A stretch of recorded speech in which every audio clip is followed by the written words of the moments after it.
pasyalan sa Bulacan ang may fun activities na may glass accommodations at may cafe with an overlooking view pa. Wow naman, ako i-book na ang inyong summer escapade sa San Rafael River Adventure.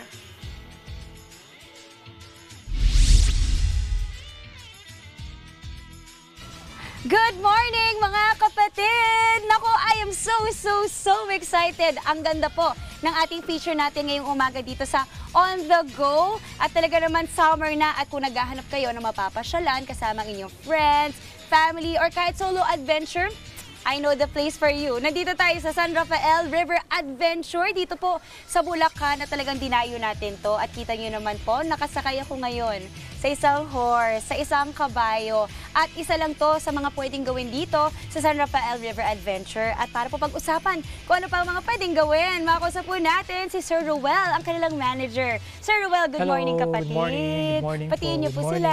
Morning po. Okay, sir, kwentuhan nyo kami, ano ba ang San Rafael River Adventure? Okay. Si San Rafael River Adventure ay kilala sa mga accommodations, activities also. This 2025, nag-celebrate kami ng 10th year namin sa industry. Wow, perfect. Pero kasi I think no, sa mga tao, hindi nila masyado pa nadi-discover kasi isa to talagang hidden gem. Yes. So pag na-discover mo to, that means magaling kang mag-discover ng mga places. Correct po. At talagang hidden gem kasi ang dami palang pwedeng gawin. Yes, diba? For water activities and then land activities. Ayun, so po. maliban sa nabanggit yung water activities, horseback riding, Yes. yung mga, ano yung kanina sinabi niyo, parang glamping? We have glampings Ayun, also. ano pa po ang mga amenities niyo dito? For our resort, meron tayong kayak, paddleboard, speedboat ride, na ma-enjoy nila sa water. And then for land activities like this, horse, Yes. and then ATVs din po. ATVs, Yes. yon yung mga parang gano'n, parang motor style. Masaya yun, Yes, ha? yes. At For may family mga and rooms friends. din kayo dito. We have rooms also na good for 4, good for 10, good for 12, and then isa sa pinakamalaki namin is yung good for 18 person. Ay, perfect. Yes. Okay, ang laki nun, ha? Good Yeah. for 18? Yes po. Wow, so pwedeng mag-birthday dito, pwede Pwede po. mag-celebrate, or pwede gusto nyo lang magbakasyon mga kapatid. Perfecto. How about food po? May mga restaurants kayo Food, dito? yes, nagkikater din kami ng food with El Rio Cafe for breakfast, lunch, and dinner. Meron na rin tayo niyan. Some of our foods po na in-offer ng El Rio Adventura Cafe. Okay. So yung una po natin is yung roast beef, baby back ribs, and then El Rio chicken, tapang baboy ramo.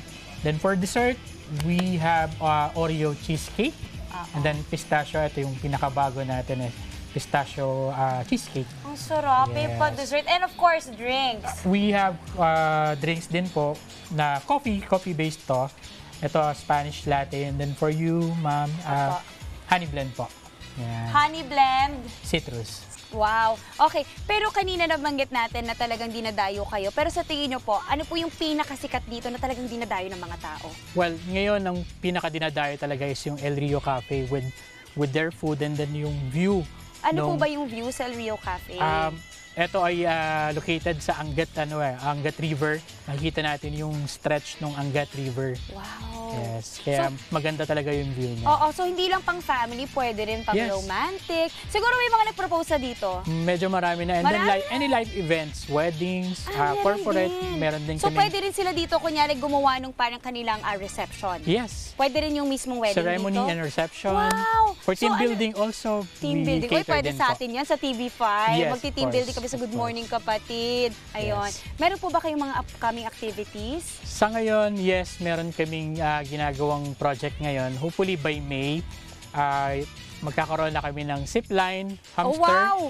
and then yung bicycle na nakahang din po. Ay, panalo. Yes. Gusto yan ng mga babies Yes. natin sa GMK, yung zipline. And Magtitilian tayo doon. Nag-a-add din kami ng for kids.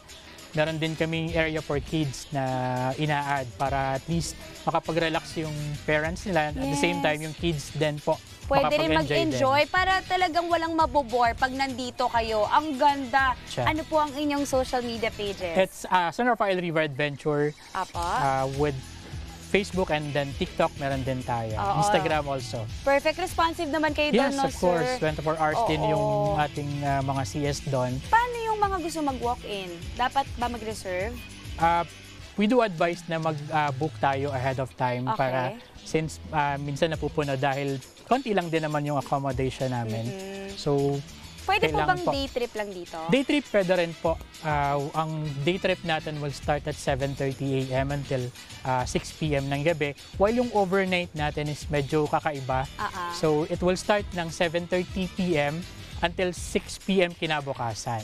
Okay. So, for overnight naman natin, meron na tayong free breakfast, Yes. 1 hour free kayak or paddle board, and then then access to sa mga pools natin. Yan. Sir, I'm sure excited ng ating mga kapatid. Imbitahan niyo sila na pumunta Yes dito po. sa San Rafael River Adventure. Iniimbitahan ko po kayong lahat. Nadayuhin niyo po kami dito sa bayan ng San Rafael, dito po sa San Rafael River Adventure, para po maranasan niyo rin po lahat ng activities, amenities na ino-offer natin. Thank you, Sir Thank you so much po. Maraming Thank you salamat po. and thank you to our Thank you po. horse. Ayan mga kapatid, ako'y mag-horseback riding muna. But for now, back to the studio.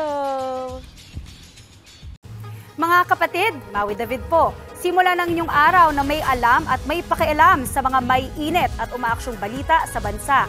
Para maging una sa balitaan, mag-subscribe at mag-follow sa social media pages ng News 5.